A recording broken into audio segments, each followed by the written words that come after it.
Okay, what's that, G? That is a gorgeous lamb shoulder. So we're going to slow cook a lamb shoulder till it's falling off the bone. It's going to be packed with spices and flavour. And I really want to show you how easy it is to slow cook a shoulder of lamb. You will be doing this all winter long, I promise you. Good Aussie lamb. Beautiful Australian lamb shoulder. Australian, mate. It's delicious. You can't go past it. This recipe really is so great for winter.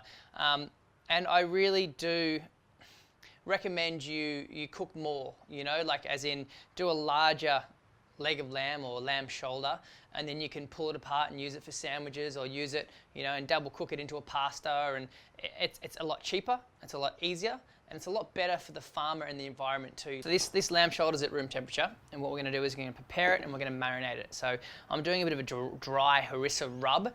So it's a whole bunch of spices. We have some chili powder, some cinnamon, some garlic powder. Let's see if I can get this all out of memory. We got some paprika, some tomato paste. We have some cumin seed and some salt. I'm going to add some black pepper in there as well. To that, I'm going to add some good quality extra virgin olive oil. I'm going to mix it together into a paste. I'm going to smother it over the lamb and let it marinate. So lamb's going to go onto a tray, and then we're going to rub this harissa all over it. It's a really good idea to do this marinade, 12 hours in advance. Let it sit and let those flavors sort of get into that tender meat and flavor it from the outside in. What we're going to do now is we're going to add our mirepoix, so a base of veg. It's going to add flavor to the stock.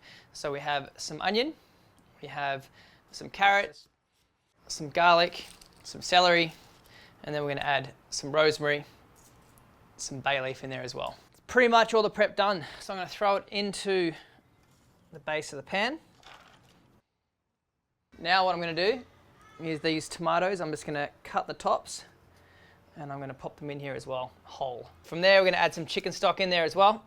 And what it does is it helps it stay juicy and tender, and all that chicken stock flavor and liquid penetrates and helps that sort of slow cooked lamb fall apart and go gelatinous and gorgeous.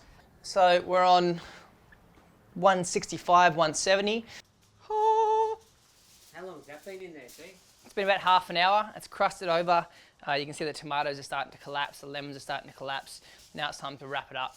So I'm going to wrap it in foil, and what will happen is, as it heats up, that liquid and that flavour is going to evaporate, and because it's wrapped up, it's going to circulate and go back into the lamb, back into the tomatoes. You're not losing any moisture, you're not losing any flavour, it's all just slowly cooking and going into that bad boy. So that lamb shoulder that's in there now is about 2.5 kilos. The best way to check if it's ready is literally just pull it out, grab a fork or a knife and just see if it falls off the bone, and if it does, you're ready to eat. We're not going to make you wait 2.5 hours for the lamb to cook. I've done one ahead of time, got a beautiful crust on it, and look at those tomatoes. In fact, look at that. It's crispy, it's golden, it's caramelized. So if you can pull it apart and off the bone with a fork, you know you're in a good place. Oh, wow. Oh, stop it.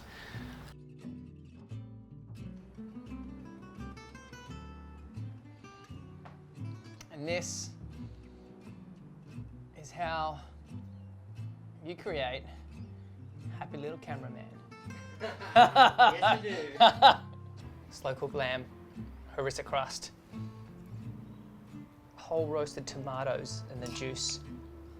Do me a favour, if you want this recipe, you can download it for free at bondoharvest.com. Leave some comments below, subscribe to our YouTube channel, check us out on Instagram, and eat well. See you next recipe. You. Is to do some more eating shots. So here we go, slow cooked lamb, deliciousness. You ready for this? It's kind of awkward.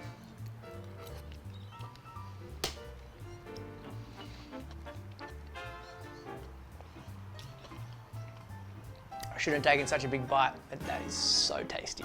Yum!